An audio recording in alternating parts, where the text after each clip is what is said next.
kesempatan kali ini kami akan mengunjungi beberapa tempat peninggalan Jepang di Tarakan.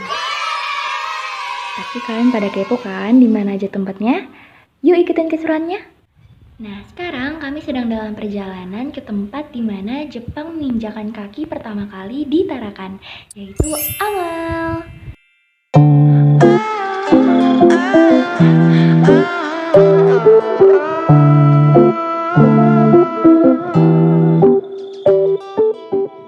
Nah, sekarang yuk kita simak penjelasan tentang sejarah mendaratnya Jepang di Amal oleh Livi.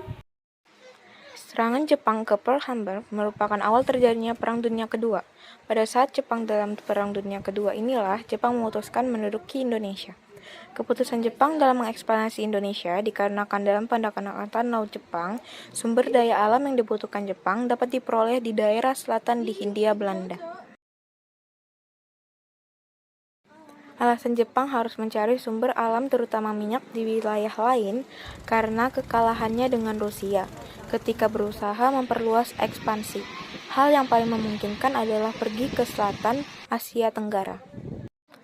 Wilayah terkaya di Asia Tenggara adalah Kepulauan Indonesia, ketika itu bernama Hindia Belanda, dan sumber minyak yang terdekat di Nusantara dari Jepang adalah Pulau Tarakan, dan pada saat itu Tarakan merupakan penghasil sumber alam terbanyak.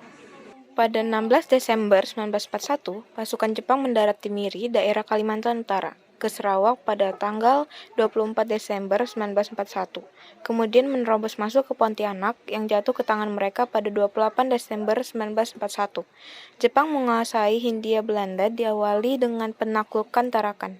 Banyak yang ingin menguasai Tarakan, Jepang mulai menyusun rencana untuk merebut Tarakan dari tangan Belanda, yang kemudian berujung pada pertempuran. Untuk merebut Tarakan, Jepang berencana akan mendarat dari dua sisi timur pulau. Sisi sayap kanan yang dipimpin oleh Komando Kolonel Yamamoto akan mendarat di pantai dekat Sungai Amal, sementara sayap kiri akan mendarat di Tanjung Batu.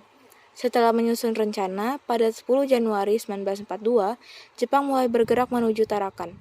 Hal ini diketahui oleh layanan penerbangan Angkatan Laut Belanda yang menemukan adanya armada invasi Jepang ke Tarakan. Jepang mendarat pertama kali di Indonesia pada 11 Januari 1942, tepatnya di Tarakan.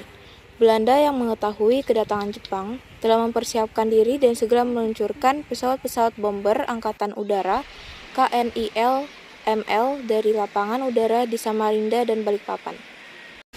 Perang Tarakan diakhiri pada 12 Januari 1942 ketika pasukan Belanda banyak yang ditawan dan persenjataan mereka direbut Jepang. Dalam pertempuran ini, Jepang berhasil meraup kemenangan dan menguasai Tarakan. Jepang terus menguasai Tarakan sebelum akhirnya direbut oleh Australia dan pertempuran Tarakan II pada 1945. Selanjutnya kami mendatangi tempat kedua peninggalan Jepang yaitu Lantamak.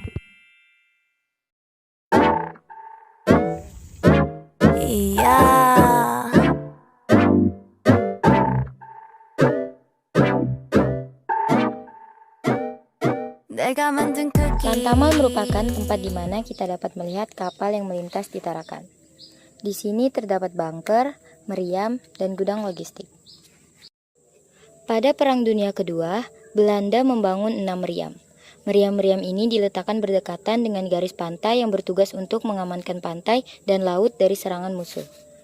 Meriam-meriam ini terdiri dari beberapa bagian, yaitu pondasi, penahan bawah, ruang bawah tanah atau bunker perlindungan, barrel atau laras, shield, silinder dudukan, dan dek awak meriam.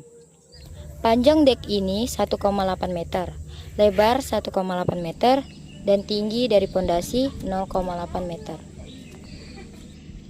Selain itu, terdapat juga pillbox bunker yang merupakan bangunan pertahanan yang terbuat dari tembok tebal dengan lubang atau jendela pandang sempit.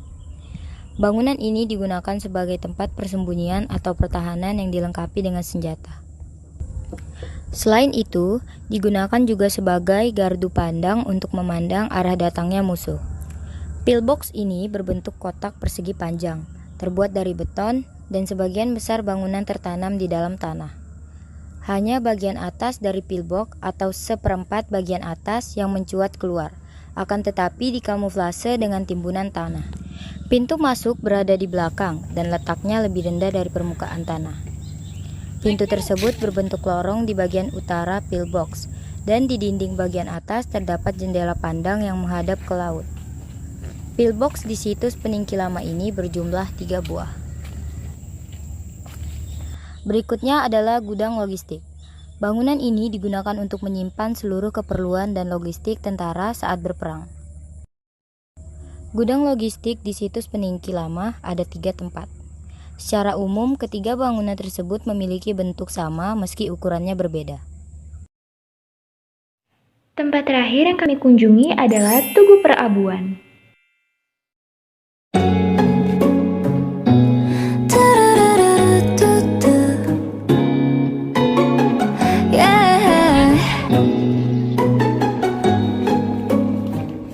Bangunan Tugu Perabuan Tentara Jepang ini dibangun pada 12 Desember 1933 dan sebagai penanda datangnya tentara Jepang di kota Tarakan. Tugu ini merupakan tempat upacara abu jenazah bagi orang-orang Jepang yang meninggal akibat Perang Dunia Kedua.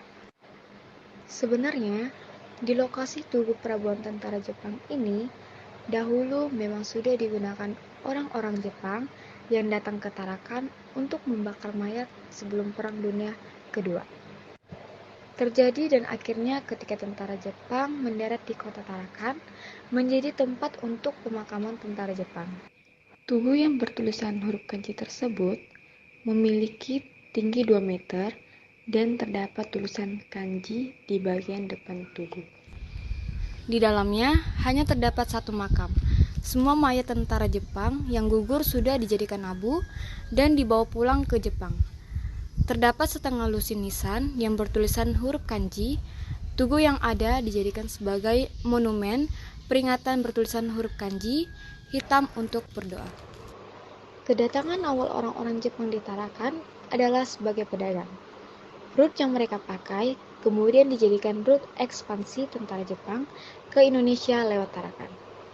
Jepang mengalami 2 pertempuran besar di tanah ini. Pertama, pada tahun 1942 di saat Jepang mengusir Belanda dari Nusantara.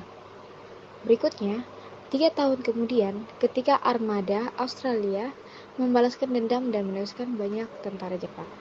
Untuk lokasinya sendiri terletak di Jalan Markoninggang 3 yang hanya berjarak kurang dari 5 km dari pusat kota Tarakan.